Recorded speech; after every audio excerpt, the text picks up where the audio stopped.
Hey, Rebecca, we'll get started in a few minutes. Alrighty.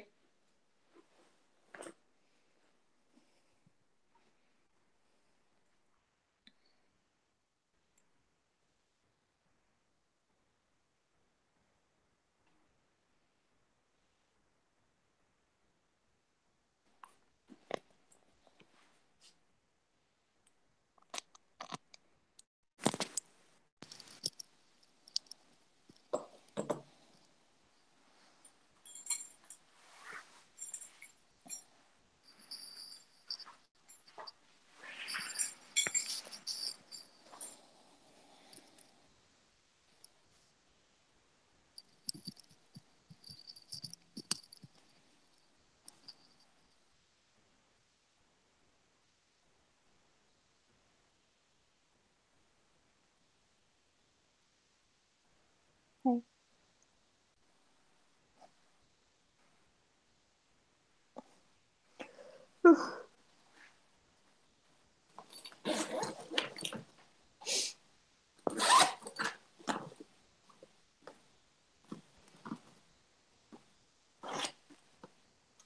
Sounds good.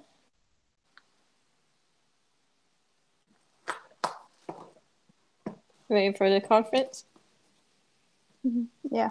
Did you see the chat? Yeah.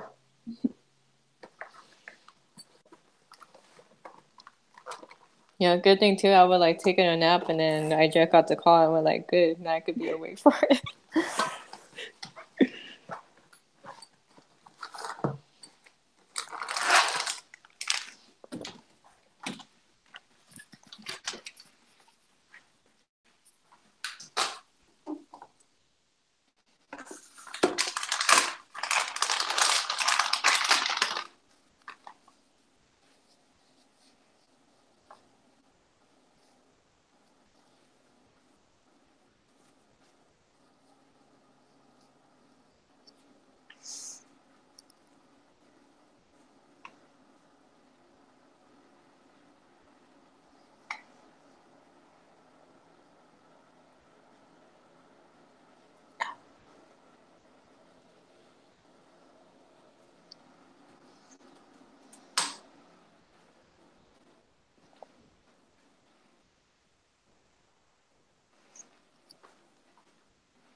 Okay, guys, how you doing?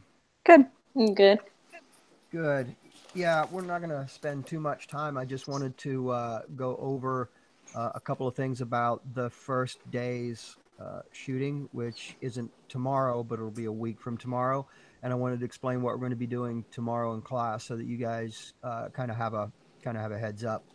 Tessa, what did you apply for the first I day of applied shooting? for I think set or and then like grip. Okay. Right. And so I think somebody else had applied for set decorator, costumer, prior you getting it. Yeah, that's fine. So what I may do is I may put you on the camera team, Okay. just because it's our first day of shooting. Mhm. Andres is going to be the camera operator. I can't remember who signed up to be first AC. In fact, I don't think anybody did. So what I may do is I may put you as first AC, Okay. and then that way, I think I applied for that. first AC. Yeah, I remember I applied for first Well, aid. you're the Oh, DP tomorrow. You're the DP tomorrow. You don't okay. need to. You don't apply for anything. You're going to be running the lighting and camera team. Okay. So what we'll be doing tomorrow is sort of a dry run. We're going to build up the set is a skeleton. We're not going to do the full set dressing and all of that, but we're going to put the set together the way it's going to look, Mhm. and then the camera team, the effects team, and the DP will go through some lighting stuff, and then there's a couple of things that we have to do from a practical from a practical effect standpoint tomorrow or I mean, on the 5th, in order to make it look like we're inside of a train. And Mhm. so I'm going to have the camera team and the effects person work on that in order to practice it, so that we don't waste time on the day that we actually start shooting. Mhm. and then we'll be using this time with the directors to sort of go through the blocking and figure out exactly how we're going to set it up on the following Monday. That way we get that all out of the way. Okay. But before I show you the overhead, Rebecca, what were your thoughts since you're up for tomorrow? You're the scene person for the train scene. What are your thoughts in terms of lighting? How are you seeing that play out? With the light, Yeah. Mm-hmm. I think like it depending like is it gonna be like during the daytime or Yeah, it's a like daytime scene. It's a daytime scene inside the train. And the way the script is written, it says morning sunlight is coming through the window. okay, I think like we should do it like kind of like make it like kind of like a bright like so it's gonna be in the morning, trying to do the lighting like how it like early morning like with that nice sun like sun bright shine. Like I don't know if that makes sense. You mean like Oh, warmer? Yeah. yeah. I mean, so in terms of color temperature, yeah, we definitely want to go. We want to accentuate the warm tones. Maybe adjust our camera so we're shooting it a little bit warmer. Don't forget we're shooting in RAW, so whatever choices we make with color temperature settings, we're not locked into. What I'll do tomorrow is I've got some examples of the different lookup tables, and I'm going to show them to the directors, and we can talk about the kind of look that we're going for and what lookup tables we're going to use inside the camera. And so Mhm. that'll give the camera team an opportunity to sort of play around with building the camera and then getting the look installed and making sure that everything goes smoothly once the directors decide on a look.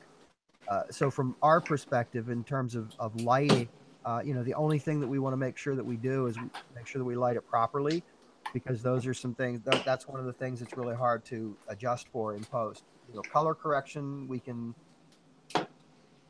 play around with that since we're shooting in RAW. We've got some latitude, but I absolutely agree that we want to go for a nice warm look, like from a story perspective, it's the last sort of warm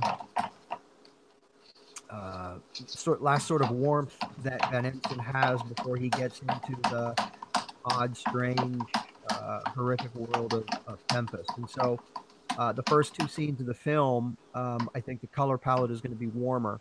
And then once we get to those scenes that are actually in Tempest, then we're talking about, going with more colder, cooler tones, more, something that makes it a little bit less inviting. So yeah, definitely. The first scene we want to do warmth. We want light coming through the window, and so what the directors and I have decided on in terms of blocking for that first scene is really very simple. We're going to do a master that's sort of a 50-50 profile, and then we're going to do two over the show. We're going to do over the shoulders, and probably some medium close, and then some close ups, and then maybe even an extreme close up on Von Ensign. One of the directors was talking about maybe getting some extreme close ups for Von Ensign to sort of give us an opportunity to see what's in his head. Okay, and so let me share this. This overhead layout of what the set's going to be built like. All right, can you guys see that? Let me zoom in a little bit so it's a little clearer. All right, so what we're looking at is a top-down view of the basic layout of our set. Okay, and so there are going to be two flats here, right, on this wall. Along here, can you see my cursor there? And then there will be. I don't see. I just see your profile picture.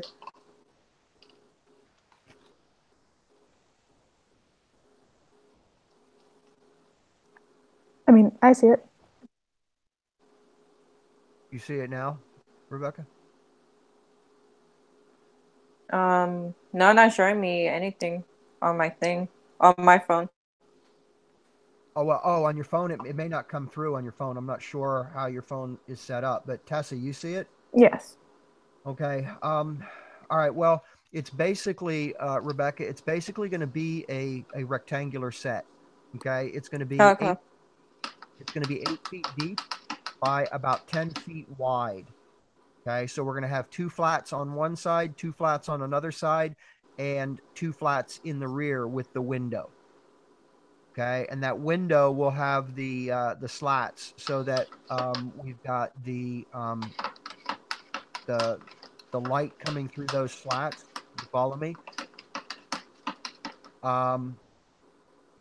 And essentially, the first setup is going to be this master here that is going to shoot the 50-50 into our set, and then we'll move on to these over the shoulders here, over the left and right, over the shoulders of the 2 actors, right? And so our primary light source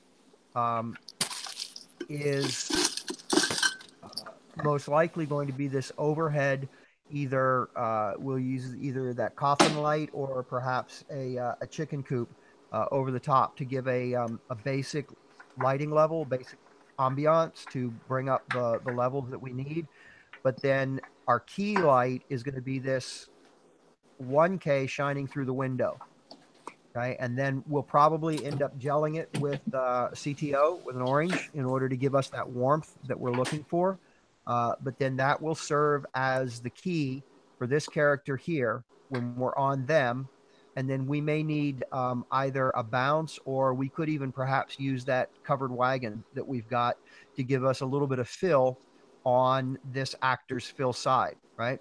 And then we're going to have something flying over the top of the set, whether it's a clamp on light or whether it's one of those small 300s that we run up on a C-stand that'll serve as the backlight for this character here when we're in this over the shoulder setup, right? And then when we do the turnaround, then this will still provide enough light for this character's key, right? So remember, we've got this light coming through the window, which is going to serve as the key source for both our characters. And then we'll just need a little bit of fill, depending upon what it looks like when we get on set, for the fill side over here, which is basically the inside of the train car, right? Do you follow? Mm-hmm. And I know you, Rebecca, I know you can't see it. So what I'll do is,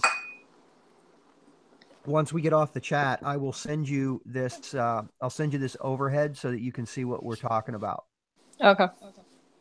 Let me add another note here to text.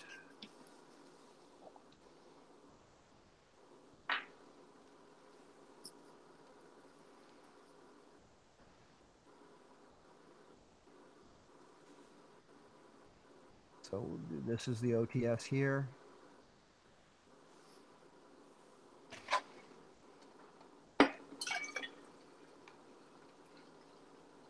Another OTS right here. And so those are going to be the basic setups, like I was discussing with the directors, because this is our very first day.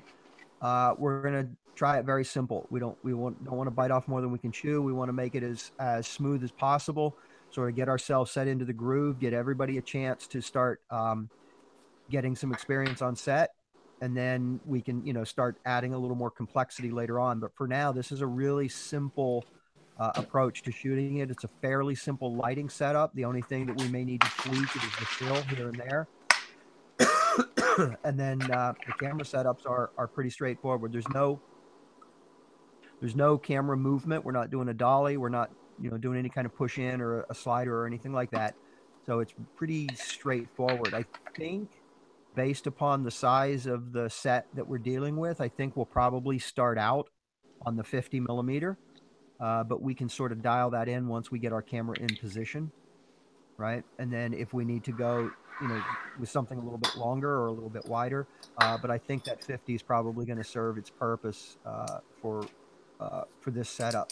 Now, what this means is when we're on this side over here, we're going to have to move these walls so that we can shoot in this direction, and it'll be vice versa when we move around to the other side, right? When we come over here to this side, then that means these walls have to come out too. Okay, and so when I'm working with the 1AD to do this, the shooting, the shot list, that'll be part of our budget for allowing for the grips to move the set pieces so that we can shoot from in here. Okay, questions about that? Rebecca, you have any questions? No, pretty much just ready to do it, and I can already picture what you have in mind. So the second Okay. I see like what we talk about today, Right. I can know for sure. Right. And so, what we're going to do tomorrow is we're going to do a basic dry run of this lighting to sort of give us an idea of exactly where we stand. Unfortunately, going forward, we're not going to have the luxury of having an extra day to do that for these other setups. But I'm hoping that, by doing it this first time, that kind of gets everybody a little bit more comfortable and we can, kind of run forward a lot quicker. All right, so there's two things that I want to touch on from a camera and lighting standpoint that we need to do for this particular scene. All right, so our two characters are supposed to be having a conversation on a moving train, right? And we don't have a moving train. So what we're going to do is we're going to simulate that, and the way that we're going to simulate the motion is we're going to use a platform that I've used before for some scenes that I was shooting inside of a subway car that wasn't moving. And so it's basically a big square piece of plywood that we're going to mount the camera on, and then it's going to have 4 eye bolts on one on each corner, and those eye bolts will be attached to bungee cords that we will then attach to C-stands. And so what'll happen is before we start rolling the camera, we will tip the camera platform a little bit, which will start it rocking vertically. Okay. So it'll sort of be pivoting, and you'll see better tomorrow once we get it in place. But that swaying motion will simulate the swaying of the train car that we would expect if they were actually moving. And then the second thing that we'll do is over here on this 1K that's shining through the window, that is our sunlight coming in. The effects person will be on set, and while we're shooting, they will have I call it a brancholoris or some sort of a cookaloris or something. They will pass this in front of the light in one direction randomly but repeatedly, so that it looks like there are things passing between the sun and the train, which will simulate the motion of the car in the across the landscape. Okay. And so those two things combined, I think, will give us exactly what we're looking for. I think it'll be very, very believable. But tomorrow we're going to give the camera team and the effects team a little bit of time to practice that, so that we don't have to fool around with it when we're on set on the 5th. And we've got it pretty much nailed down, because if we don't do it right, it's going to look really bad. But if we do it right, it'll be perfectly believable. Okay. Rebecca, did you have any questions? You understand what I'm talking about there? Yeah. Okay. And so, the light level, the overall lighting level for this scene, I think should be slightly subdued, but not dark and moody. I think there needs to be some shadowing, but not real heavy shadows, simply because it would not feel appropriate at this juncture of the story. Not only that, it's morning and they're in a train car, so there would necessarily be there would be enough light that we're not going to be looking at tremendously dark shadows. All right, so that's sort of the approach that we're going to be taking, and we'll go into this a lot greater detail tomorrow when we get on set. But Rebecca, do you have any questions? Pretty much like that is pretty much everything. You just answered my question, like how we want to do it. Pretty much, you just answer it right now. You say I did answer or I didn't? Did you say I did answer it? You did. Okay. So Tessa, what are your thoughts?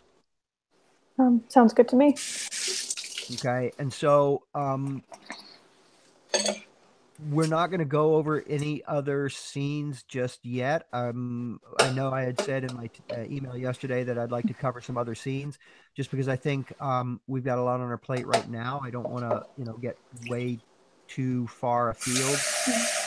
And so what we'll do is tomorrow when we get to class, we'll talk about this some more. And then I think what'll happen is once we go through this and then we shoot on Monday, you guys as DPs will have a little better understanding of how to plan going forward. And hopefully over the next day, I can get you all of the overhead plans so that you guys know what the idea is in terms of the space we're going to be using. Okay. Yeah. Now I can't get you the overhead plans for the saloon because I don't have those because I haven't gone to do the location scout or the tech scout yet. Hmm. But as soon as I can get those to you, I will. Great. Okay. Rebecca, do you have any thoughts, any questions? No, pretty much like let you start filming already. Okay. Yeah. I mean, I'm getting excited. And just so you guys know, I already told the directors all of the cast that we offered speaking roles to has accepted. They're on board. They're ready to go. And most of the extras that we cast are also on board, ready to go. Great. So the production manager is getting their paperwork out to them so that we can get them their deal memo signed and everything ready to go forward. So we're pretty much ready to shoot, other than all of the the little stuff that we got to get wrapped up, which is what I want to try to get done tomorrow in class. Okay. Mm. Any questions? Nope. Just about the saloon. I'm covering the saloon interior, and we don't Okay. have we won't have an overhead for that. But I'm assuming, are there windows? We'll have an overhead. I just don't yet. Oh, okay, then don't worry about it. No, I'll get you an overhead. I just don't have one quite yet. Also, did you see the updated script? We're on pink pages now, so make sure you get rid of the old script and you're only using your pink script. I'm going to be distributing an updated schedule, but pink script has a little bit of an additional it's not quite a full scene. I've expanded the scene outside the saloon. So I don't know who's So handling that. I have scene but 16, external saloon so and the exterior. saloon scene now has a little bit more to it. Okay. There's another character. The last girl that we auditioned on Wednesday, Whitney, has accepted the role, and so she's going to be playing a saloon girl. That one of the problems that the directors and the writers were worried about was understanding the whole deal with Zeb Watley and why he was the way he was, and then the fact that our lead character doesn't die at the end. He just goes crazy. And so this new role was added to try to explain a little bit of that. And so it doesn't really change anything from a DP standpoint, but just be aware that that scene's a little bit longer now. And it's going to be a two-person scene with dialogue, which means we're going to be doing more setups than just watching him come out of the saloon. Mm-hmm. Okay, but we'll talk more about that as we get closer to our location day. Mm-hmm. Okay. All right, guys. Like I said, I didn't want to take too long today. I just wanted to touch base with you guys. We'll go over all this in greater detail tomorrow when we get into class, and hopefully we'll have an opportunity to do a nice dry run, get through a lot of the headaches that we're going to encounter before we shoot on Monday, and take it from there. Okay. All right. Thoughts, Thank guys? you. Alrighty. Any last minute questions or thoughts? Nope. All right, guys. Again, thank you for taking some time on your Sunday to meet with me. We'll talk more tomorrow. All right. Enjoy the rest of your weekend.